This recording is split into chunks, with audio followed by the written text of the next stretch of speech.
ಸ್ನೇಹಿತರೆ ನಮಸ್ಕಾರ. ಬೆಂಗಳೂರಿನಲ್ಲಿ ಟ್ರಾಫಿಕ್ ಶಬ್ದ ಇಲ್ಲದ, ಧೂಳು ಇಲ್ಲದ, ಹಾರ್ನ್ ಕಿರಿಕಿರಿ ಇಲ್ಲದ ಜಾಗ ಯಾವುದಾದ್ರೂ ಇದೆಯಾ? ಈ ಪ್ರಶ್ನೆಗೆ ಉತ್ತರ ಸಿಗೋದು ಕಷ್ಟ. ಆದ್ರೆ ನೀವು ಒಮ್ಮೆ ಸದಾಶಿವನಗರ ಒಳಗೆ ಕಾಲಿಟ್ರೆ ಪ್ರಪಂಚನೇ ಬದಲಾದ ಫೀಲ್ ಬರುತ್ತೆ. ಇಲ್ಲಿನ ರಸ್ತೆಗಳು ಕನ್ನಡಿ ತರ ಹೊಳಿತಿವೆ. ರಸ್ತೆಯ ಇಕ್ಕೆಲಗಳಲ್ಲಿರೋ ಮರಗಳು ನ್ಯಾಚುರಲ್ ಆಗಿ ಎಸಿ ಹಾಕಿದ ಹಾಗೆ ತಂಪು ಕೊಡುತ್ತೆ. ಇಲ್ಲಿ ಓಡಾಡೋ ಕಾರುಗಳ ಬೆಲೆ ಎಷ್ಟಿರುತ್ತೆ ಅಂದ್ರೆ ಸಾಮಾನ್ಯ ಮನುಷ್ಯನ ಜೀವನ ಪೂರ್ತಿ ದುಡಿದ್ರೂ ಸಾಲಲ್ಲ. ಬೆಂಜ್, ಆಡಿ, ಪೋರ್ಸೆ ಕಾರುಗಳು ಇಲ್ಲಿ ಆಟೋಗಳಿಗಿಂತ ಜಾಸ್ತಿ ಕಾಣ್ತವೆ. ಹೌದು, ಇದು ಬೆಂಗಳೂರಿನ ಅತ್ಯಂತ ಪವರ್ಫುಲ್ ಮತ್ತು ಶ್ರೀಮಂತ ಜನರ ಅಡ್ಡ. ಇದು ಕೇವಲ ಒಂದು ಬಡಾವಣೆ ಅಲ್ಲ, ಇದು ಶ್ರೀಮಂತಿಕೆಯ ಫೈನಲ್ ಡೆಸ್ಟಿನೇಷನ್. ಬನ್ನಿ ಈ ಹೈಫೈ ಏರಿಯಾದ ಒಳಗಿನ ಗುಟ್ಟೇನು ನೋಡೋಣ. ರಾಜರು ಉಂಡ ಹಣ್ಣಿನ ತೋಟ ಇದು. ಇವತ್ತು ಇಲ್ಲಿ ದೊಡ್ಡ ದೊಡ್ಡ ಬಂಗ್ಲೆಗಳಿರಬಹುದು, ಗ್ಲಾಸ್ ಪ್ಯಾಲೇಸ್ಗಳಿರಬಹುದು. ಆದರೆ 70 ವರ್ಷದ ಹಿಂದೆ ಕಥೆನೇ ಬೇರೆ ಇತ್ತು. ಮೈಸೂರು ಮಹಾರಾಜರು ಬೆಂಗಳೂರಿಗೆ ಬಂದಾಗ ವಿಹಾರ ಮಾಡೋಕೆ ಅಂತ ಇಟ್ಕೊಂಡಿದ್ದ ಪ್ರೈವೇಟ್ ಜಾಗ ಇದು. ಇಲ್ಲಿ ಬರೀ ಹಣ್ಣಿನ ಮರಗಳು ಇದ್ವು. ಅದಕ್ಕೆ ಇದನ್ನ ಪ್ಯಾಲೇಸ್ ಆರ್ಚರ್ಡ್ಸ್ ಅಂತ ಕರಿತಾ ಇದ್ರು, ಅಂದ್ರೆ ರಾಜರ ಹಣ್ಣಿನ ತೋಟ. ಆಮೇಲೆ 1960-70ರ ದಶಕದಲ್ಲಿ ಇದನ್ನ ಬಡಾವಣೆಯನ್ನಾಗಿ ಮಾಡಿದಾಗ ಸ್ವಾತಂತ್ರ್ಯ ಹೋರಾಟಗಾರ ಮತ್ತು ಶ್ರೇಷ್ಠ ಸಮಾಜ ಸೇವಕ ಕರ್ನಾಡ್ ಸದಾಶಿವರಾವ್ ಅವರ ನೆನಪಿನಲ್ಲಿ ಈ ಏರಿಯಾಗೆ ಮರು ನಾಮಕರಣ ಮಾಡಿದ್ರು. ರಾಜರ ಜಾಗ ಆಗಿದ್ದರಿಂದಲೇ ಏನೋ ಇವತ್ತಿಗೂ ಇಲ್ಲಿ ಅದೇ ರಾಜ ಗಾಂಭೀರ್ಯ ಮತ್ತು ರಾಜಯೋಗ ಉಳಿದುಕೊಂಡಿದೆ. ಇಲ್ಲಿನ ಮಣ್ಣಿನಲ್ಲೇ ಒಂದು ಪವರ್ ಇದೆ. ದೊಡ್ಡಮನೆಯ ದೈವಿಕ ತಾಣ ಮತ್ತು ಸಿನಿಮಾದ ತವರು. ಕನ್ನಡಿಗರಿಗೆ ಸದಾಶಿವನಗರ ಅಂದ್ರೆ ಕೇವಲ ಶ್ರೀಮಂತರ ಏರಿಯಾ ಅಲ್ಲ, ಅದೊಂದು ಎಮೋಷನ್. ಯಾಕಂದ್ರೆ ನಮ್ಮ ಪ್ರೀತಿಯ ಅಣ್ಣಾವರು, ಕರ್ನಾಟಕ ರತ್ನ ಡಾಕ್ಟರ್ ರಾಜ್ಕುಮಾರ್ ಅವರು ಉಸಿರಾಡಿದ ಗಾಳಿ ಇದು. ಅಣ್ಣಾವರ ಮನೆ ಇರೋ ರಸ್ತೆಯಲ್ಲಿ ಹೋಗ್ತಿದ್ರೆ ಇವತ್ತಿಗೂ ಮೈ ಜುಮ್ ಅನ್ಸುತ್ತೆ. ಪ್ರತಿದಿನ ನೂರಾರು ಜನ ಆ ಮನೆಯ ಮುಂದೆ ನಿಂತು ಫೋಟೋ ತಗೊಳ್ತಾರೆ, ಕೈ ಮುಗಿತಾರೆ. ನಮ್ಮ ಪ್ರೀತಿಯ ಅಪ್ಪು ಅವರ ನೆನಪುಗಳು ಇಲ್ಲಿನ ಪ್ರತಿಯೊಂದು ಮೂಲೆಯಲ್ಲೂ ಜೀವಂತವಾಗಿದೆ. ಕೇವಲ ರಾಜ್ ಫ್ಯಾಮಿಲಿ ಅಷ್ಟೇ ಅಲ್ಲ, ಸಣ್ಣವ್ರನ್ನ ದೊಡ್ಡ ದೊಡ್ಡ ಸ್ಟಾರ್ಗಳು, ನಿರ್ಮಾಪಕರು ಹೆಚ್ಚಾಗಿ ಇರೋದು ಇಲ್ಲೇ.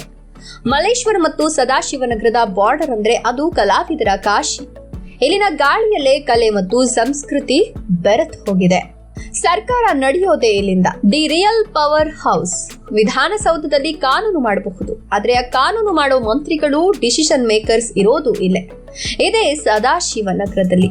ನೀವು ಬೆಳಗ್ಗೆಯಲ್ಲಿ ವಾಕ್ ಹೋದ್ರೆ ಪ್ರತಿ 4 ಮನೆಗೆ ಒಂದು ಪೊಲೀಸ್ ಸೆಕ್ಯೂರಿಟಿ ಇರೋ ಮನೆ ಸಿಗುತ್ತೆ. ಮಾಜಿ ಸಿಎಂಗಳು, ಹಾಲಿ ಮಂತ್ರಿಗಳು ಮತ್ತು ಇನ್ಫೋಸಿಸ್ ನಾರಾಯಣಮೂರ್ತಿ ಅವರಂತಹ ದಿಗ್ಗಜರು, ಕಾಫಿ ಡೇ ಸಿದ್ಧಾರ್ಥ್ ಅವರಂತಹ ಉದ್ಯಮಿಗಳು ಪಕ್ಕಪಕ್ಕದ ಮನೆಗಳಲ್ಲಿ ಇರ್ತಾರೆ. ರಾಜ್ಯದ ರಾಜಕೀಯದ ಹಣೆ ಬರಹ ಬದಲಾಗೋದು ಇದು ಬೆಂಗಳೂರಿನ ರಿಯಲ್ ಪವರ್ ಹೌಸ್. ಸಾಂಕೀಕೆರೆಯ ತಂಪು, ಕುಬೇರರ ವಾಕಿಂಗ್ ಪಾರ್ಕ್.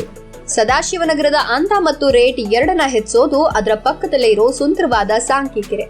ಬೆಳಗಿನ ಜಾವ ಇಲ್ಲಿ ಬಂದ್ರೆ ಕೋಟಿ ಕೋಟಿ ಒಡೆಯರು ಕೂಡ ಟೀ ಶರ್ಟ್ ಹಾಕೊಂಡು ಸಾಮಾನ್ಯರಂತೆ ಸಿಂಪಲ್ ಆಗಿ ವಾಕ್ ಮಾಡ್ತಿರ್ತಾರೆ. ಕೆರೆ ಪಕ್ಕದಲ್ಲಿ ಆ ಮರಗಳ ಸಾಲು ನೋಡೋಕೆ 2 ಕಣ್ಣು ಸಾಲದು.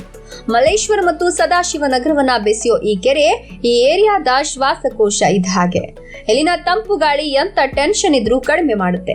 ರಿಯಲ್ ಎಸ್ಟೇಟ್ ಬೆಂಕಿ. ರೇಟ್ ಕೇಳಿದ್ರೆ ಹಾರ್ಟ್ ಅಟ್ಯಾಕ್ ಗ್ಯಾರಂಟಿ. ಸ್ನೇಹಿತರೆ, ಇಲ್ಲಿನ ಲ್ಯಾಂಡ್ ರೇಟ್ ಬಗ್ಗೆ ಮಾತ್ರ ಕೇಳಬೇಡಿ. ಬೆಂಗಳೂರಿನ ಅತ್ಯಂತ ದುಬಾರಿ ಬಡಾವಣೆ ಇದು. ಇಲ್ಲಿ ಒಂದು ಚದರ ಅಡಿಗೆ ಇರೋ ಬೆಲೆ ಕೇಳಿದ್ರೆ ಬೇರೆ ಏರಿಯಾದಲ್ಲಿ ಒಂದು ಸೈಟೇ ತಗೋಬಹುದು. ಇಲ್ಲಿ ಒಂದು ಸೈಟ್ ತಗೋಬೇಕು ಅಂದ್ರೆ ಲಾಟ್ರಿ ಹೊಡೆದ್ರೂ ಸಾಲಲ್ಲ. ಇಲ್ಲಿನ ಮೌಲ್ಯ ಆಕಾಶಕ್ಕೆ ಮುಟ್ಟಿದೆ. ಹಳೆಯ ಕಾಲದ ಹೆರಿಟೇಜ್ ಬಂಗ್ಲೆಗಳು ಒಂದ್ ಕಡೆ ಇದ್ರೆ ಇನ್ನೊಂದ್ ಕಡೆ ಮಾಡರ್ನ್ ಗ್ಲಾಸ್ ಮನೆಗಳು. ಇಲ್ಲಿ ಜಾಗ ಇರೋರು ಮನುಷ್ಯರೆಲ್ಲ ಸಾಕ್ಷಾತ್ ಕುಬೇರರು. ಐಷಾರಾಮಿ ಜೀವನದ ಸಂಕೇತ. ಸದಾಶಿವನಗರ ಅಂದ್ರೆ ಬರೀ ಮನೆಗಳಲ್ಲ, ಇಲ್ಲಿನ ಲೈಫ್ ಸ್ಟೈಲ್ ಬೇರೆ ಲೆವೆಲ್. ಇಲ್ಲಿನ ಕೆಫೆಗಳು, ಬೊಟಿಕ್ಗಳು, ಪಾರ್ಕ್ಗಳು ಎಲ್ಲವೂ ಹೈ ಕ್ಲಾಸ್. ಇಲ್ಲಿನ ವಿಶೇಷ ಅಂದ್ರೆ ಶಿಸ್ತು. ಜನ ಗಲಾಟೆ ಮಾಡಲ್ಲ, ಜೋರಾಗಿ ಹಾರ್ನ್ ಮಾಡಲ್ಲ. ಒಂದು ರೀತಿಯ ಗೌರವಯುತ ಮೌನ ಇಲ್ಲಿದೆ. ಆ ಮೌನವೇ ಇಲ್ಲಿನ ಶ್ರೀಮಂತಿಕೆ. ಇಲ್ಲಿನ ರಸ್ತೆಗಳಲ್ಲಿ ನಡೆದ್ರೆ ವಿದೇಶದಲ್ಲಿ ನಡೆದ ಹಾಗಿರತ್ತೆ.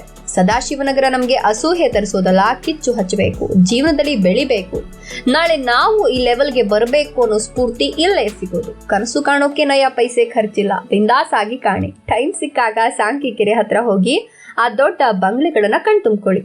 ಅಣ್ಣ ಅವ್ರ ಮನೆ ಮುಂದೆ ನಿಂತು ಅವರ ಸರಳತೆಯನ್ನ ನೆನಪಿಸ್ಕೊಳ್ಳಿ. ದೊಡ್ಡದಾಗಿ ಯೋಚನೆ ಮಾಡಿದ್ರೇನೆ ಅಲ್ವಾ ದೊಡ್ಡ ವ್ಯಕ್ತಿ ಆಗೋಕ್ ಸಾಧ್ಯ. ನಿಮ್ಮ ಏರಿಯಾ ಬಗ್ಗೆ ಕೂಡ ತಿಳ್ಕೊಳ್ಬೇಕಾ? ನಿಮ್ಮ ಏರಿಯಾ ಯಾವುದು ಅಂತ ಕಮೆಂಟ್ ಮಾಡಿ. ವಿಡಿಯೋ ಇಷ್ಟ ಆಯ್ತಾ? ಸದಾಶಿವನಗರದ ಬಗ್ಗೆ ನಿಮ್ಮ ಅನಿಸಿಕೆಯನ್ನು ಕಮೆಂಟ್ ಮಾಡಿ ತಿಳಿಸಿ. ಲೈಕ್ ಕೊಟ್ಟು ಶೇರ್ ಮಾಡಿ, ಫಾಲೋ ಮಾಡಿ.